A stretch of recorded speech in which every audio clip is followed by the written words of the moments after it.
طرف سے آپ کی خدمت میں سلام پہنچے۔ اس وقت آج کے اس زاویے میں کچھ ایسا سنجیدہ انداز اختیار کرنے کو جی نہیں چاہتا۔ آج کچھ ہلکی پھلکی سی باتیں ہونی چاہیے، اور میں سمجھتا ہوں زندگی عبارت ہے ہلکی پھلکی باتوں سے بھی۔ ابھی ہم اس پروگرام کے شروع ہونے سے پہلے کچھ ایسی سنجیدہ اور گمبھیر اور وزنی باتیں کر رہے تھے، اور میرے ذہن میں یہ لہر بار بار اٹھ رہی تھی کہ ایک منزل تک پہنچنے کے لیے ہم تو یہاں منزلی کی باتیں کر رہے تھے اور اپنے بچوں کو کامیاب زندگی بسر کرنے کے طریقے بتانے کے لیے سوچ رہے تھے۔ ایک منزل تک پہنچنے کے لیے، اور پاکستان کے اندر ہماری بہت سی مشکل منازل موجود ہیں جن میں بہت بڑا ہاتھ ان اونچے پہاڑوں کا بھی ہے جو اللہ تعالیٰ نے اپنی کمال مہربانی سے ہم کو ودیعت کیے ہیں۔ دنیا کا سب سے اونچا پہاڑ کیٹو وہ پاکستان میں ہے۔ میں سب سے اونچا یوں کہوں گا کہ بہت سے جغرافیہ داں اور حید داں یہ کہتے ہیں کہ ہمالیہ کی چوٹی اتنی اونچی نہیں ہے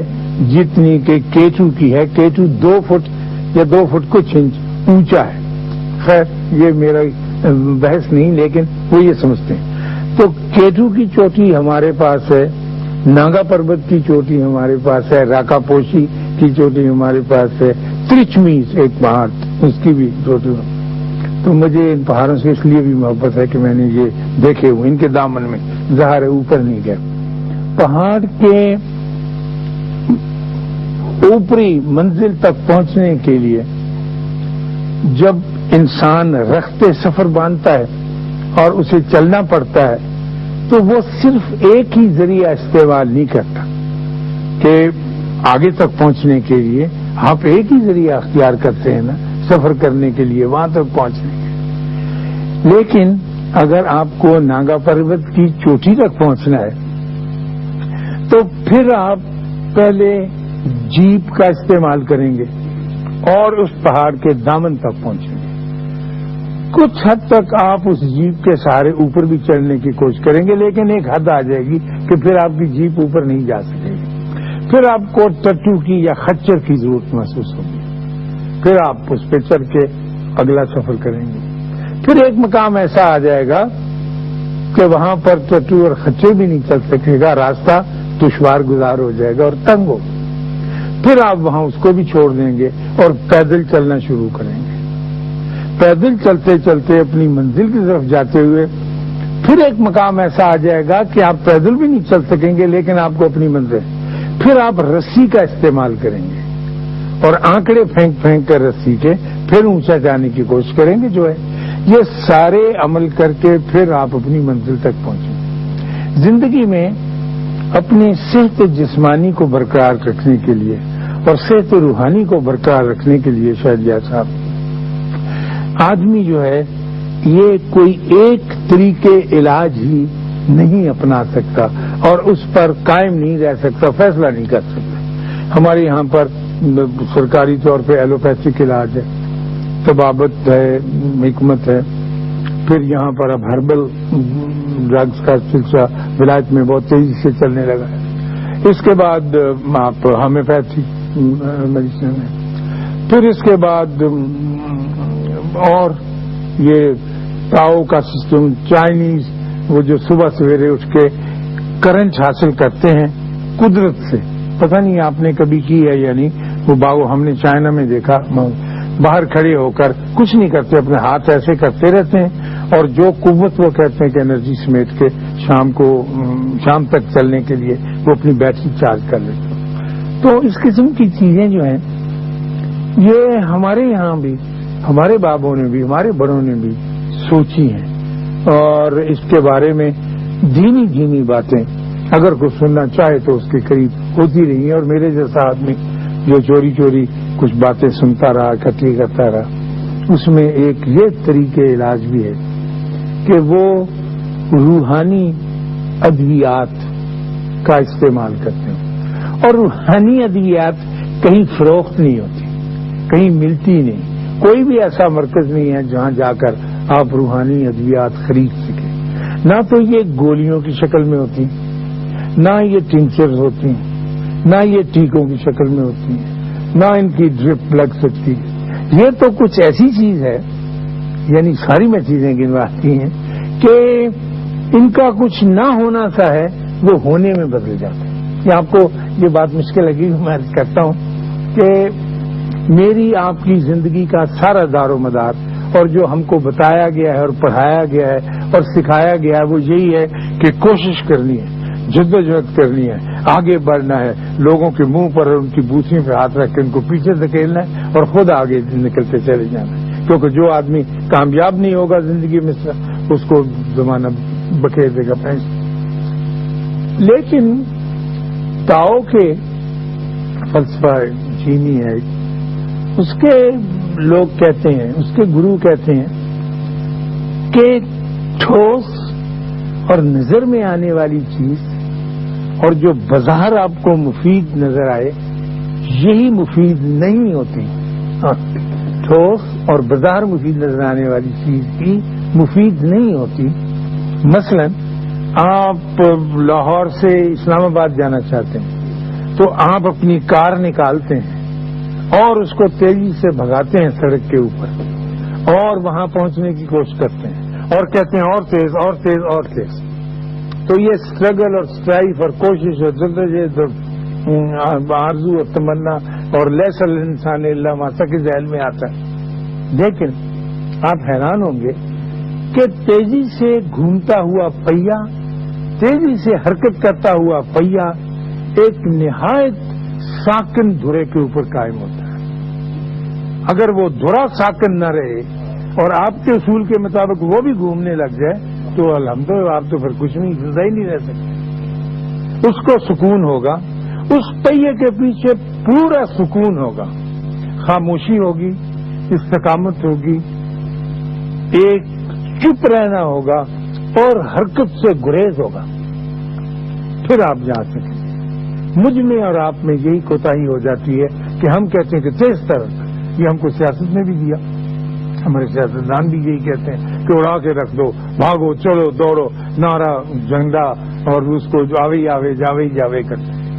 لیکن زندگی ساری کی ہے، اللہ نے بنائی ہے نا زندگی، اور اس میں خوبصورتیاں اور حسن اس نے رکھی ہیں۔ یہ جو چائے کی پیالی مجھے دے کے گئے ہیں اور مجھے پتہ نہیں کہ رکھ گئے، میں شکریہ بھی نہیں ادا کر سکا، بڑی مہربانی۔ یہ چائے کی پیالی، اس کے در و دیوار، اس کا کنڈا یہ مفید نہیں ہے، اس کا خلا مفید ہے، اس کا خلا کام دے رہا ہے جو آپ کی نظر میں کوئی حیثیت نہیں رکھتے کہ بھی خلا کیا ہوا، لیکن میں اس کنارے کے اوپر چائے رکھ کے نہیں پی سکتا، ہے نا؟ ہاں، تو خلا کی ہم نے کبھی اہمیت کو محسوس نہیں کیا۔ میں جس گھر میں رہتا ہوں اس گھر کے اندر میں خلا کے اندر رہتا ہوں، میں دیوار کے اندر گھس کے نہیں رہتا کیڑے مکوڑوں کی طرح سے، دیواریں تو میرے کسی کام نہیں آ رہی، خلا میرے کام آ رہی۔ تو اسی طرح سے سر زندگی کو دیکھتے ہوئے آپ اتنی شدت کے ساتھ اس کے ساتھ یوں نہ چمٹ جایا کریں کہ چونکہ مجھے یہ مفید نظر آ رہا ہے اس لیے یہی مفید ہے، اور میں خلا کو چھوڑتا ہوں، بھری ہوئی چیز کو لیتا ہوں۔ پورے کے پورے آپ اپنے آپ کو تول نہیں سکتے، ہم سارے جیسے ہیں، تول نہیں سکتے، اس لیے عذاب میں اور مشکل میں اور مصیبت میں۔ تو میں یہ عرض کر رہا تھا کہ روحانی دوا بھی ایک ہوتی اور وہ کسی طبیب سے نہیں ملتی، کسی لیبارٹری سے نہیں ملتی، یہ جو آپ کی ملٹی نیشنل ہیں بھیجتے ہیں یہ نہیں بناتی، یہ دوائیں آپ کو خود ہی بنانی پڑتی اور ان دواؤں کے ساتھ ایسے ہی چلنا پڑتا ہے جیسے بے خیالی کے اندر آپ اپنی خلا کے اندر خلا سے فائدہ اٹھاتے چلے جائیں، فائدہ سارا خلا میں ہے، لگن آپ کی اس دیوار کی اور وہ دیوار کچھ نہیں ہے۔ اسی طرح سے روحانی ادویات جو ہیں وہ آپ کو خود بنانی پڑتی ہیں اور اس کا نسخہ بھی کسی جگہ پر لکھا ہوا نہیں ہوتا، یہ آپ کو اپنے ساتھ بیٹھ کے اپنے آپ کو سامنے ایک طبیب کی طرح بٹھا کے اور اس کے سامنے دو زانو ہو کے پوچھنا پڑتا ہے کہ بابا جی یہ میری خرابی ہے اور یہ میری الجھن ہے، میں کیا کروں؟ وہ باہر نکلا ہوا آپ ہی کا وجود آپ کو بتائے گا کہ آپ کو کیا کرنا ہے. آپ نے تو کبھی اپنے وجود کو ایڈریس نہیں کیا، اس لیے مشکل پیش آتی. اور جب وہ آپ بنانے بیٹھ جاتے ہیں، میں ابھی ان سے کہہ رہا تھا اور اجازت لے کے بیوی سے، کیونکہ ہمارے ملک میں اور ساری دنیا میں ایک بہت خوفناک مرض تیزی کے ساتھ بڑھ رہا ہے، جس نے ایپیڈیمک ایک چھوٹ کے مرض کی حیثیت اختیار کر لی ہے، وہ ڈپریشن کا مرض ہے. اور اس قدر زیادہ ہو گیا کہ اس کا کوئی سدے باب ہی نہیں. کروڑ روپے ہم پاکستان میں، مجھے ٹھیک سے نہیں پتا، تو 1.25 ارب روپے کی دوائیاں منگواتے ہیں اسپتال، اور ایک بھی کاٹ نہیں کرتی. بیچارے پریشان ہیں، اور خاص طور پہ نوجوان لڑکے اور لڑکیاں، بڑے بھی، کیونکہ طلب، تمنا، آرزو چوٹی تک پہنچنے کی، اور اس کے ساتھ کھیلنا نصیب نہیں ہوتا خدا کے ساتھ. تو میں ان سے ابھی کہہ رہا تھا کہ ڈپریشن کے علاج میں اور اس کو ڈھونڈنے کے لیے لگے ہوئے ہیں ہمارے لیول کے، میں جن بابوں کا ذکر کرتا ہوں کہ اس کا علاج کیسے کیا جائے اور لوگوں کو اس موذی مرض سے کیسے چھٹکارا دلایا جائے. تو وہ پرسوں ہی جب میں نے یہ پیش کی، یہ مشکل ہے ایک بزرگ کے سامنے، تو انہوں نے کہا کہ کیا آپ ڈپریشن کے مریض کو اس بات پر مائل کر سکتے ہیں کہ وہ دن میں ایک آدھ دفعہ بونگیاں مارا کریں؟ بونگیاں سمجھتی ہیں نا شاید آپ بھی، کہ ایسے ہی یٹل باتیں، کچھ بھی نہیں اس کے معنی کچھ. تو وہ ہم بچپن میں یہ جو ریپ میوزک ہے نا، جس کے آپ بڑے دیوانے، یہ تو اب آیا ہے نا. میں آپ کو اپنے بچپن کی بات بتاتا ہوں کہ گاؤں میں رہتے تھے، جوہر کے کنارے جاتے ہوئے 4تھی جماعت میں تھا، تو ہمارا ریپ میوزک اس سے بہت تیز تھا، اور ہم گاتے تھے مور پاوے پیر سپ جاوے کھڈ نو تے بگلا بھگت چک لیاوے ڈڈ نو تے ڈڈاں دیاں لکھیاں نو کون موڑدا، کسی اتنے بیٹھ کے کبچ جوڑدا نالے کھوا موڑدا. ایسی بات کیے جا رہے اور آگے لفظ لگاتے چلے جا رہے ہیں. یہ تو اب شیخی بگاڑنے لگے کہ ہمیں یہ تو ریپ کبھی کا چلا آ رہا ہے. کیا ایسی بونگی مار سکتے ہیں؟ ہم کو اتنا زمانے نے ٹائٹ کر دیا، اتنا پڑھا دیا، اتنا تشنج میں مبتلا کر دیا کہ اب آپ خود کیلکولیٹ کر کے دیکھیں 24 گھنٹوں میں کوئی وقت آپ کو نہیں ملے گا کہ آپ نے لطیفہ تو بہت بات کی چیز ہے، بنی بنائی چیز ہے، زور لگا کے آپ کے بار روم میں، آپ کے ہسپتال میں سناتے ہیں، سکھاتے ہیں، اندر سے نہیں نکلا ہوتا، ریلیکس بندہ نہیں بات کر رہا ہوتا. تو ایسے ہی بونگی مارنا. اماں ہوتی تھی نا ہمارے گھر میں، وہ ایسے پھوپھی ہوتی تھی، وہ کہتی تھی میرا کتنے گیا بیٹا ہے نو سلتے لیا ہے، بس چلی گی بونگی مار دی، اس نے سارے گھر کو بیلنس کر. تو ہم پھوپھی پہ ہنس رہے ہیں، زندگی میں ایک موقع مل رہا ہے کہ ہاں پھوپھی آگے اس کو جفیاں ڈالتے پھرنے. وہ موقع ہمارے پاس ہے نہیں اب، اور جب تک وہ لوٹ کے نہیں آئے گا، جب تک ہم کو یہ نہیں پتہ لگے گا کہ اس تیزی کے پیچھے ایک سکون ہے، تیز بھاگتے پہیے کے پیچھے ساکن دھرا ہے، اور وہ دھرا نہیں پرووائڈ کریں گے، اس وقت تک یہ زندگی ایسے ہی بے چین رہے گی. تو میں یہ عرض کر رہا تھا کہ یہ جو روحانی ادویات ہیں، یہ جب ہی بننی شروع ہوتی ہیں، اس وقت بنتی ہیں جب آپ کے اندر معصومیت کا ایک ہلکا سا ایک ٹنج موجود ہو. معصومیت ایک بہت اہم چیز ہے، چاہے وہ زور لگا کے لائیں، چاہے سوچ کے لائیں. کبھی کبھی حضرت علامہ نے کہا کہ بہتر ہے دل کے پاس رہے پاسبان عقل، لیکن کبھی کبھی اسے تنہا بھی چھوڑ دیں. اتنی عقل کو رسیاں ڈال کے پوچھ، جب تک یہ چھوڑنا نہیں آئے گا ہماری وہی کیفیت رہے گی جیسے ہم نے پچھلے 53 برس گزارے. تو معصومیت سے بزرگ کہتے ہیں صوفیاء کرام، اب ہم کو پتہ نہیں اس میں، کہ انسان جب یہ آخرت میں پہنچے گا اور اس کا حساب کہ اس نے جنت میں داخل ہونا ہے اور بہت لمبی قطار لگی جیسے میٹنی شو دیکھنے والے ہیں، تو اللہ وہاں موجود ہوگا، صوفیاء کہتے ہیں، اور وہ آدمی سے کہے گا اللہ اپنا دایاں مبارک ہاتھ بڑھا کر کہ جو معصومیت دے کر میں نے تمہیں پیدا کیا تھا وہ واپس دے دو اور اندر چلے جاؤ. گیٹ پاس ہوتے ہیں. اور وہ ہر شخص کہے گا کہ سر وہ تو جی میں نے بڑی مشکل سے BA کیا تھا, میں نے بڑی مشکل سے LLB کیا, روٹیاں پکاتی پکاتی میں LLB کرنے چلی گئی, کتنا مشکل کام کیا ہے, پھر میں نے PhD کیا, پھر بھی میں سب کچھ میرے پاس معصومیت ہے نہیں اور جو مرضی لے لو. تو معصومیت نہیں ہوگی, یہ تو ایک انگریڈینٹ ہے, اس کا گھوٹا لگے گا تو اس کی گولیاں بنے گی روحانی تھوڑی سی پڑتی ہے, وہ نہیں ہوگی تو نہیں چل سکے گا. اور پھر میں اس نتیجے پہ پہنچا ہوں کہ اس کے لیے ڈبے, بوتلیں اور اس کے لیے پلاسٹک کی ڈبیاں نہیں چاہیے بنانے کے لیے. اس کے لیے روحانی دوا جب آپ بنائیں گے, انشاءاللہ ضرور بنائیں گے میرے اس پروگرام کے بعد, اس کی ایک آپ تھیلی بنائیں گے. جیسے ہم بڈھے لوگ جب ایئر ٹریول کرتے ہیں تو اپنی دوائیوں کی ایک تھیلی ساتھ رکھتے ہیں, کچھ ہارٹ کی دوائیاں ہیں, کچھ اور بکواس ہے, کہ وہ سامان میں نہ چلی جائے خدا نخواستہ, اور سامان دوسرے دن پہنچا تو بابا تو بہت ہو جائے. اس لیے وہ انسٹرکشن ہوتی ہے. بہت سی ہوائی کمپنیاں ایسی ہیں جن کے ٹکٹ کے اوپر لکھا ہوتا ہے انسٹرکشن کہ check your passport is with you and go through your passport that visa is valid, and underline کر کے کہ your medicine bag is with you, بس یہ ساتھ رکھنا چاہیے, بھول نہ جائیں. تو یہ ساتھ لے کے چلنا بہت ہے. تو میڈیسن بیگ جو ہے نا آپ کی روحانیت کا, یہ میں آپ سے آنکھ میں آنکھ ملا کے بات کرنا چاہتا ہوں. وہ ایک تھیلی تیار کرنی پڑے گی آپ کو خود, جس کے اندر 3 نیلے منکے یا جو آپ کی پسند کلر ہو وہ,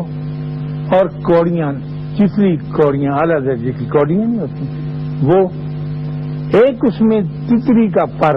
جس کے اوپر ڈاٹ ہوتے ہیں سفید اور کالے کالے, پر نہیں مل جاتا, وہ نہ ملے تو چلیے کالے تیتر کا پر, وہ نہ ملے تو کبے کا گرے پر رکھیں, وہ اس میں رکھنا. چھوٹی سی اس میں آپ کی پسند کی کوئی تصویر, سورہ رحمان چھوٹے سائز کی وہ اس کے اندر, اور ایک اس کے اندر کم 31 دانوں کی تسبیح مثلا, اور اس کے اندر ایک لیمن ڈراپ جو آپ کے بچے نے چوس کے آپ کے ہاتھ میں دے دیا ہو کہ ابو مجھے نہیں اچھا لگتا آپ لے لیں, وہ بڑی قیمتی چیز ہوتی ہے, اس کو سنبھال کے رکھے, کبھی نہیں ملے گا, وہ بھی اس تھیلی کے اندر آپ رکھیں. اور ایک سیٹی اور ایک پرانا بلب ٹارچ کا, یہ چیزیں رکھ کے تاکہ آپ اسے کبھی کھول کے دیکھیں, وہ بڑی جاں فضا چیز دے گی. پھر آپ لوٹ کے معصومیت کی طرف آئیں گے. یہ تھیلی بنانی پڑے گی. یہ میری پسند کی چیز ہے, آپ اپنی پسند کی اس میں شامل کر سکتے ہیں. صفدر اپنی پسند کی چیزیں شامل کر سکتے ہیں, آپ اپنی پسند کی کر سکتے ہیں, کوئی اس کے اوپر یہ پابندی نہیں. لیکن یہ آپ کے پاس ہونی ضروری ہے, کیونکہ ہم معصومیت سے اتنے دور نکل گئے ہیں, اتنے سمجھدار ہو گئے ہیں, اتنے چالاک ہو گئے ہیں کہ اللہ نے جو نعمت ہمیں دے کے پیدا کیا تھا اسے آج تک فائدہ اٹھایا ہی نہیں. اس نے کہا تھا کہ جاؤ میں تمہارا ذمہ دار ہوں, رزق میں تمہیں دوں گا, عزت میں تمہیں دوں گا, شہرت میں تمہیں دوں گا, اولاد میں تمہیں دوں گا, تم مزے کرو ذرا. ہم کہتے نہیں, ہم سمجھدار آدمی, یہ ساری چیزیں ہم اپنی عقل مندی اور دانش اور تشنج کی زندگی میں مبتلا ہے, ویسے ہی چلے جائیں. میرا معصومیت سے مجھے یاد آیا, میرا پوتا اسکول میں پڑھتا ہے, چھوٹا پوتا اویس میاں, تو وہ ایک دن آیا اسکول سے واپس اور بڑا پریشان تھا اور گھبرایا ہوا تھا, جیسے بچہ گھبرا جاتا ہے. اس نے آ کے اپنی ماں سے کہا کہ ماما آج اسکول میں کھیلتے ہوئے میری قمیص کا بٹن ٹوٹ گیا, اور چونکہ ڈرا ہوا ذمہ دار بچہ ہے نا اس صحت کا, تو میں نے بٹن تو اپنا پکڑ لیا, تلاش کر لیا, پتہ نہیں مجھے غریب نے کس طرح سے کیا. یہ ماما میں بٹن تو لے آیا ہوں لیکن مجھے وہ دھاگا نہیں ملا جو اس کے لگا ہوا ہے. وہ سمجھتا تھا کہ جب بٹن گرتا ہے تو اس کے ساتھ دھاگا بھی گرتا ہے. پتہ نہیں کتنی دیر وہ غریب ہے. میں نے اسے گود میں اٹھا لیا, میں نے کہا دھاگا نہیں ہوتا اس کے ساتھ, وہ بٹن ہی بس مل جاتا تو بڑی نہیں ہوتا. تو اس کی ماں بھی ہنسنے لگی کہ دیکھو کتنا بیوقوف ہے. میں نے کہا نہیں, کتنا بیوقوف نہیں ہے, کتنا معصوم ہے یہ, اس کو پتہ نہیں. تو جب تک وہ چیز ہم کو نہیں ملے گی، اور ہفتے میں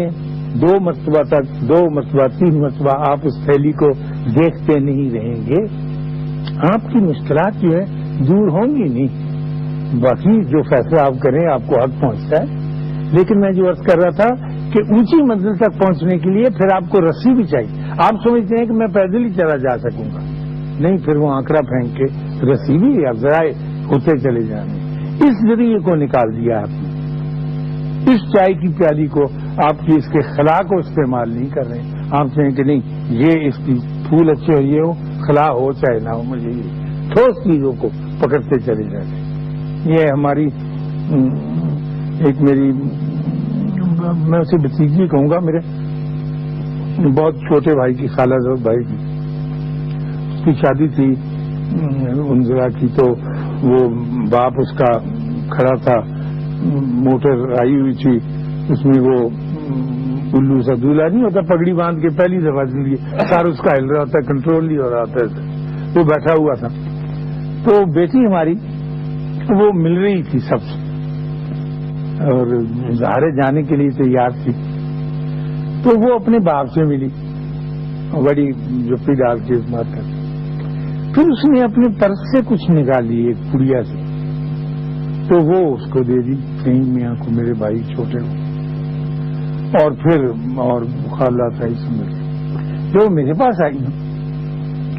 تو میرے ساتھ آ کے لپٹی، اس نے کہا میں نے کہا وہ تو ٹھیک ہے بات، مجھے یہ بتاؤ کہ تم نے دیا کیا فہیم کو؟ سب لوگ تو نہیں پہچانتے، کہ میری آنکھیں تو ہیں نا ایسی چالاک آدمی سے، کیا لگی ہوتا کچھ نہیں تھا، میں نے کہا نہیں تو دیا، اس نے جیب میں بھی رکھ لیا، کہنے لگی وہ ابو کا کریڈٹ کارڈ تھا، وہ میں نے ان کو واپس کر دیا کہ اب مجھے اس کی ضرورت نہیں، اب ایک الو اور پکڑ لیا ہے میں نے،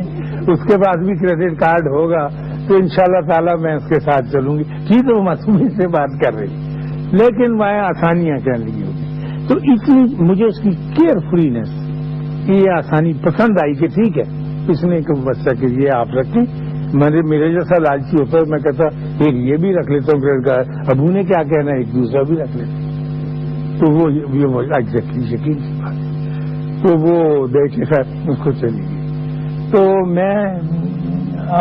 اپنے لیے بھی اور آپ کے لیے بھی یہ سجیسٹ کروں گا، کیونکہ مجھے ڈر لگتا ہے بہت زیادہ ڈپریشن کے مرض سے، اور یہ خوفناک مرض ہے، اس کو کسی اور طرح سے اس کی گردن نہیں ناپی جا سکتی جب تک آپ اس کی آنکھ میں آنکھ ڈال کے 2 عدد بونگیاں نہ ماریں، ایسے ہی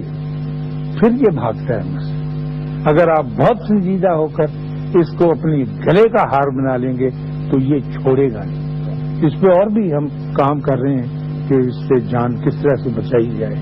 لیکن سب سے پہلے تاؤ فلسفی کے اس فلسفے سے کہ خلا میں بھی بڑی طاقت ہے، وہ بھی آپ اپنی منزل تک پہنچنے کے لیے اپنے طریقے سفر کو بھی بدلتے رہیں، ایک ہی طریقے سفر کو نہ زندگی کا حرز جان بنا لیں، بلکہ اس کو بدلیں، ورنہ تو آپ انسان ہیں، اتنی فلیکسیبلٹی نہیں ہوگی تو آپ کو تباہ و برباد ہو جائیں گے۔ تو ہم اس آرزو کے ساتھ اور اس تمنا کے ساتھ کہ ساری دنیا کے لوگ بالعموم، میرے ملک کے لوگ بالخصوص، میری بڑی دعا ہے اللہ ان سب کو کل کائنات کو آسانیاں عطا فرمائے اور آسانیاں تقسیم کرنے کا شرف عطا فرمائے۔ اللہ حافظ۔